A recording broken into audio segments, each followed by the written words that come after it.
martes 16 de enero de 1915. Hardy, profesor de Cambridge y uno de los matemáticos más prestigiosos de su época, recibe una extraña carta que viene de la India.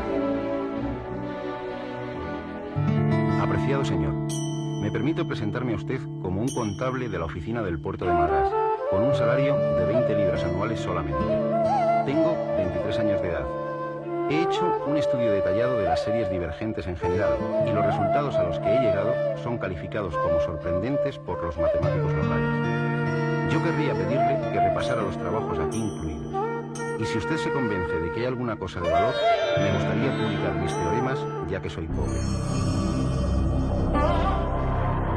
Junto a la carta, Hardy recibe unas hojas de cuaderno que contienen 120 fórmulas extrañas. Por la noche, junto a su colega Littlewood, se pone a descifrar. Su sorpresa va en aumento.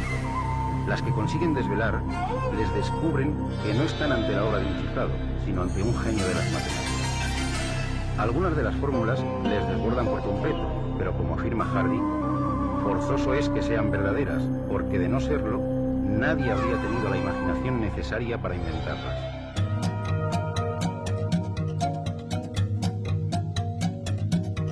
Una de estas fórmulas está relacionada con el número pi, y a Hardy le resulta completamente nuevo.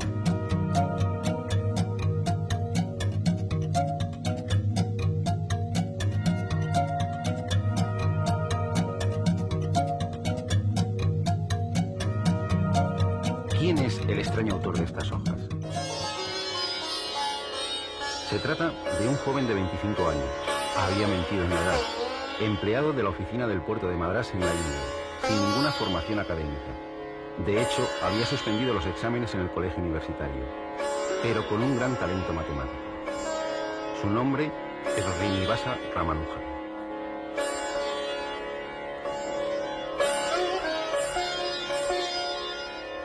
Uno de sus juegos infantiles consistía en recitar a sus compañeros el valor de pi con varias decenas de cifras decimales.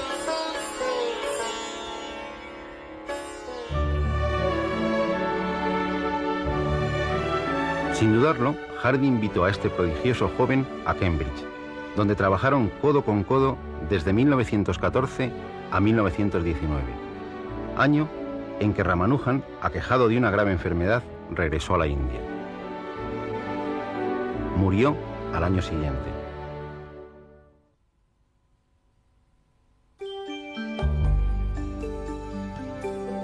Ramanujan tenía una intuición mágica con los números, y Hardy nos proporciona una simpática prueba de ello. Cierto día, cuando fue a visitarle, estando ya muy enfermo, le comentó que había ido en un taxi con un número anodino, el 1729. No tan anodino, le respondió Ramanujan sin pensarlo. Es el primer número que se puede escribir de dos formas distintas como suma de dos cubos. ¿Cómo funcionaba su mente con los números? Por desgracia, nunca lo sabremos. Recogiendo una tradición que se remonta a la cultura griega, Ramanujan se lanzó a la búsqueda del valor de pi con la mayor aproximación posible. Para ello, utilizó series infinitas. Una serie infinita es una expresión formada por sumas o productos de infinitos términos que mantienen una estructura común. La más conocida es esta del inglés Wallis de 1665. Su único inconveniente es que se aproxima a pi muy lentamente, es decir, si hiciésemos los 100 primeros productos, obtendríamos un valor de pi igual a 3,1260789, bastante alejado del valor verdadero. Tendríamos que desarrollar miles de términos para empezar a acercarnos razonablemente a pi.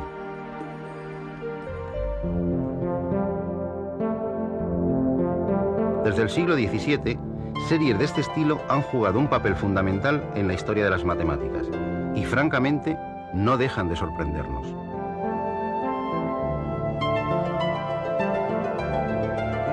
Vamos a observar otra de apariencia sencilla. Su construcción es simple. Vamos alternando sumas y restas y los denominadores son todos los números impares. Como hay infinitos números impares, habrá infinitos términos, pero su suma es un número finito. Exactamente pi partido por 4. Cualquiera de estas dos series nos serviría para calcular pi con tantos decimales como queramos. Pero hay un inconveniente.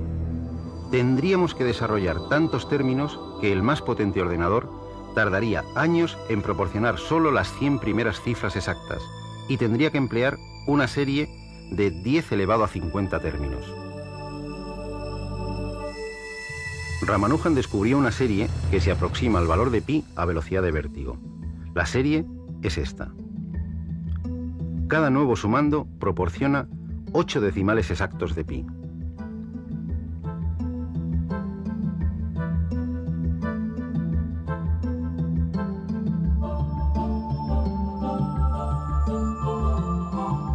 En la fórmula aparece un símbolo extraño, el símbolo exclamación, que detrás de un número es el símbolo factorial y representa el producto del número por todos los anteriores hasta 1.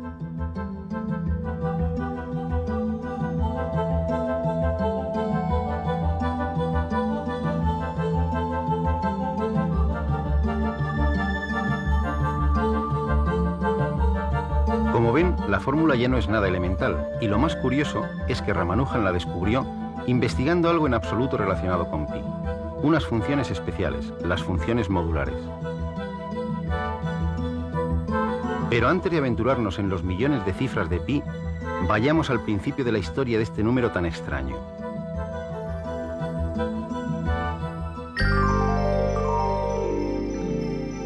Todos recordamos de nuestra más tierna infancia la famosa fórmula: la longitud de la circunferencia es 2πr. Bueno, en esencia eso es pi, la razón entre la longitud de cualquier circunferencia y su diámetro.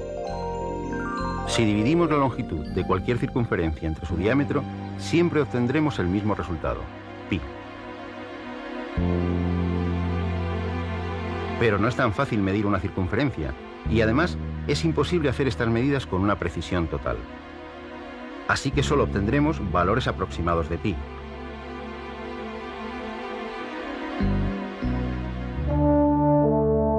Pero para hablar de pi, tenemos que retroceder en el tiempo hasta el siglo III a.C.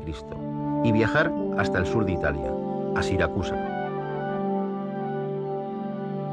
Y allí nos encontramos Eureka, con Arquímedes, el de la bañera, uno de los despistados más famosos y al mismo tiempo una de las mentes más geniales de la historia, y autor de alguna de las frases más populares de todos los tiempos. Todo cuerpo sumergido en un fluido experimenta un empuje hacia arriba igual al peso del líquido desalojado. Este es el teorema de Arquímedes. Y también descubrió las leyes de la palanca: dadme un punto de apoyo y moveré el mundo. Además, se las ingenió para hacer que el agua subiese de un punto a otro más alto. Sí, también el tornillo sin fin, que hoy se utiliza en nuestros silos para elevar el grano, se lo debemos a él. Este sabio polifacético fue sin duda el primer ingeniero militar de la historia. Con sus diabólicos inventos bélicos trajo en jaque durante 2 años a los ejércitos del general romano Marcelo.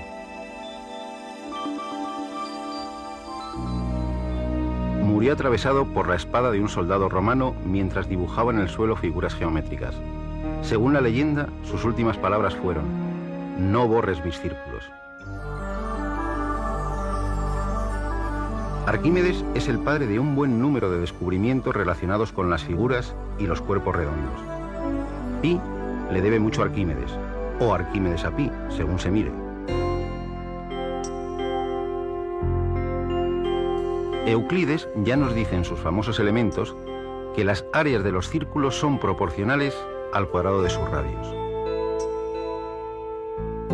O dicho de otra forma, que si dividimos el área de cualquier círculo entre el cuadrado de su radio, siempre obtendremos el mismo número. Pero, ¿cuál es ese número? Un siglo más tarde, Arquímedes fue el que de forma bastante ingeniosa demostró que ese número es nuestro famoso pi. Desde entonces, sabemos la conocida fórmula del área del círculo: área igual a pi por el radio al cuadrado. Aunque Arquímedes lo decía de esta otra forma: el área de un círculo es igual que el área de un triángulo rectángulo, uno de cuyos catetos es el radio y otro la longitud de la circunferencia.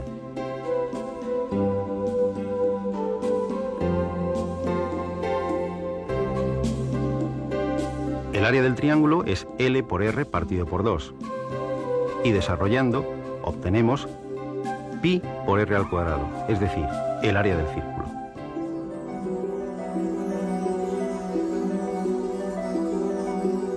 Por lo que parece, Arquímedes era un enamorado de las curvas. Descubrió resultados increíbles sobre la espiral que hoy lleva su nombre, la espiral arquimediana. El área barrida por el radio de la espiral en su primera revolución es la tercera parte del área del círculo cuyo radio es el radio final de esta revolución. Cilindro, cono, esfera. Son cuerpos redondos. El número pi es la llave para calcular sus áreas y sus volúmenes. Y siempre que aparece esta llave, es Arquímedes quien nos enseña a usarla.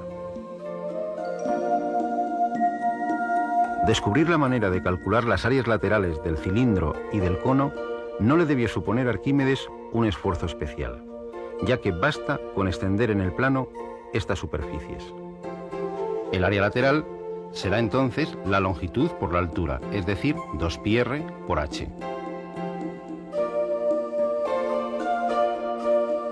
De forma análoga, es decir, extendiendo la superficie lateral en el plano, podemos calcular el área lateral del cono. El área lateral será pi por el radio por la generatriz. Los volúmenes de ambos cuerpos también dependen de pi. Así, el volumen del cilindro es pi por el radio al cuadrado por la altura del cilindro.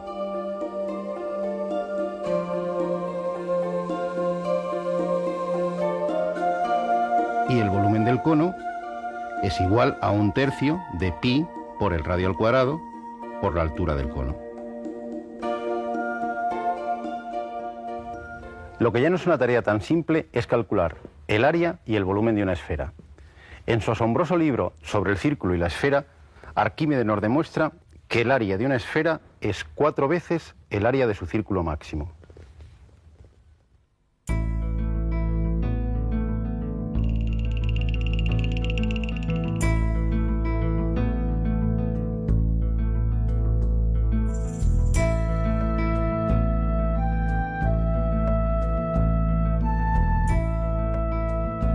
Descubrió que el volumen de una esfera es 4 veces el del cono que tiene por base el círculo máximo de la esfera y por altura el radio de la misma. Además, introduciendo una esfera en un cilindro de igual radio, descubrió las relaciones entre las áreas y los volúmenes de ambas figuras. Utilizando sus propias palabras, cualquier cilindro que tenga como base el círculo máximo de una esfera y la misma altura que la esfera, tiene por volumen 1,5 veces el de la esfera, y su superficie, incluyendo sus bases, es también 1,5 veces la superficie de la esfera. Lo que traducido a nuestro lenguaje matemático actual significa que el volumen es igual a 4/3 de pi por el radio al cubo, y el área es igual a 4pi por el radio al cuadrado. Arquímedes se sintió siempre tan orgulloso del descubrimiento de esta relación entre la esfera y el cilindro que, según la leyenda, pidió que se grabara en su tumba una figura con una esfera dentro de un cilindro. ¿Por qué es tan importante conocer el valor de pi? Ya hemos visto que el número pi acompaña indefectiblemente a cualquier figura o cuerpo redondo.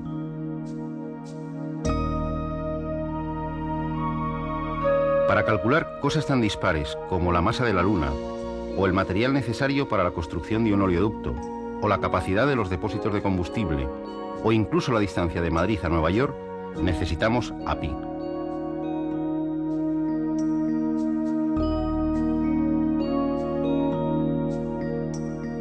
Pero no solo en estas situaciones. Sin la ayuda de pi, el Voyager jamás habría llegado a Júpiter y a Neptuno. En efecto, en el cálculo de las órbitas planetarias también está presente nuestro amigo pi.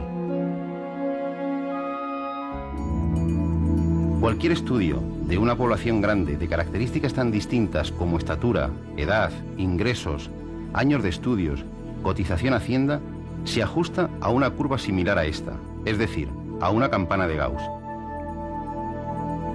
Pues bien, su área es la raíz cuadrada de pi. Pero pi, este extraño número, nos depara muchas más sorpresas. Estos son los números naturales. Y estos son sus cuadrados. 1, 4, 9, 16, 25, 36...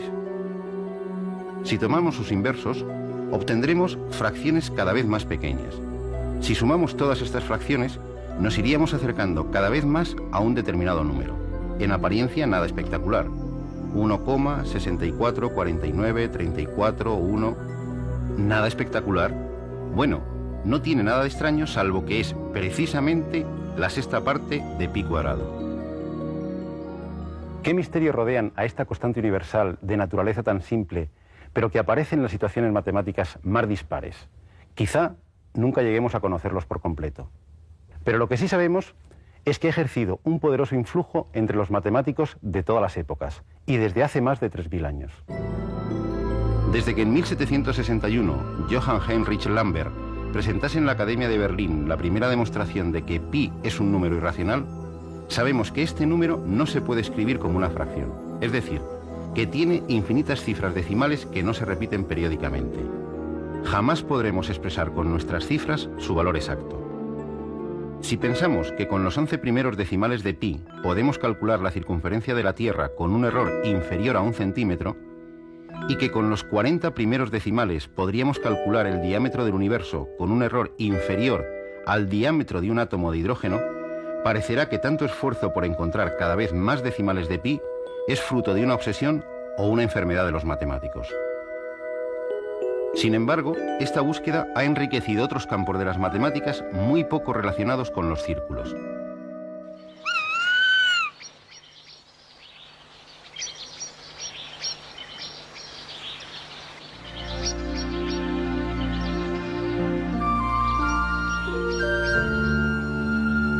¿Qué tiene que ver el río Amazonas con el número pi? En apariencia, nada. Sin embargo, Hans Henrik Ståhlung, geólogo de la Universidad de Cambridge, ha calculado la relación entre la longitud real de muchos ríos con meandros y su longitud en línea recta desde su nacimiento hasta su desembocadura. Esta proporción varía de un río a otro, pero su promedio es un número ligeramente mayor que 3. Lo realmente curioso es que en ríos como el Amazonas, el Mississippi y los grandes ríos siberianos, todos ellos de enorme longitud y pendiente suave, esta proporción es poco más de 3,14.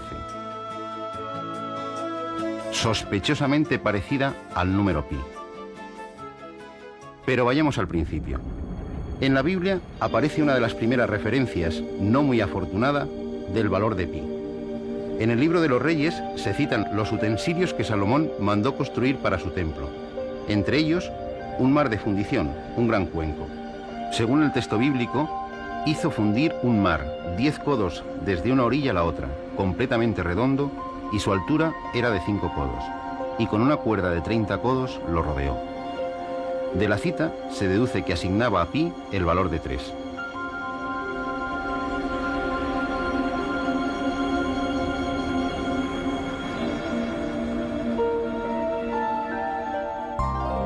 Los babilonios habían descubierto una aceptable aproximación de pi por exceso, asignándole el valor de 25 octavos, es decir, 3,125. Los egipcios, en 1650 a.C., según se puede leer en el papiro de Rhind, le dieron el valor de 16 novenos elevado al cuadrado, es decir, 3,16. Arquímedes realizó el primer cálculo teórico de pi. El original y paciente método consiste en trazar un hexágono regular inscrito y otro circunscrito a una circunferencia. El perímetro del hexágono interior es menor que la longitud de la circunferencia y el del exterior mayor. Dividiendo los perímetros entre el diámetro obtendremos una cota inferior y una cota superior de pi. Si duplicamos el número de lados del polígono regular, obtendremos una mejor aproximación.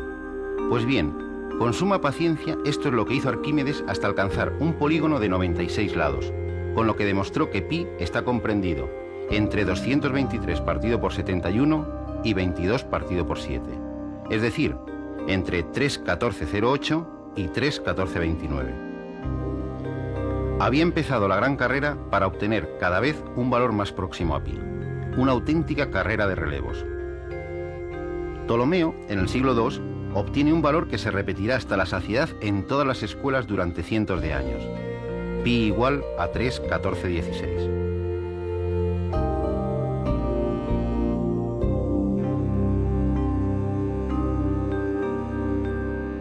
En China, en el siglo V, Chun Chi da el valor de 385 partido por 113, es decir, 3,141592.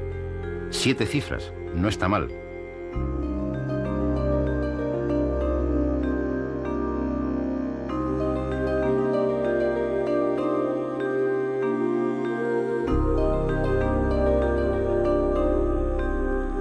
En el siglo XVI, el francés François Viet consigue calcular el valor de pi con 10 cifras decimales, 3,1415926536, utilizando polígonos regulares de 393.216 lados. A finales de siglo toma el testigo el matemático Ludolf van Zeulen, que dedicó más de la mitad de su vida al cálculo de pi. Llegó a trabajar con polígonos de billones de lados. Tal era su obsesión por pi que hizo grabar en su sepulcro, como todo epitafio, los 35 dígitos con que calculó su valor. 3,14159265397932. Con la aparición de las series infinitas, la tortura de los polígonos con millones de lados desaparece, aunque los cálculos para obtener buenas aproximaciones siguen siendo engorrosos.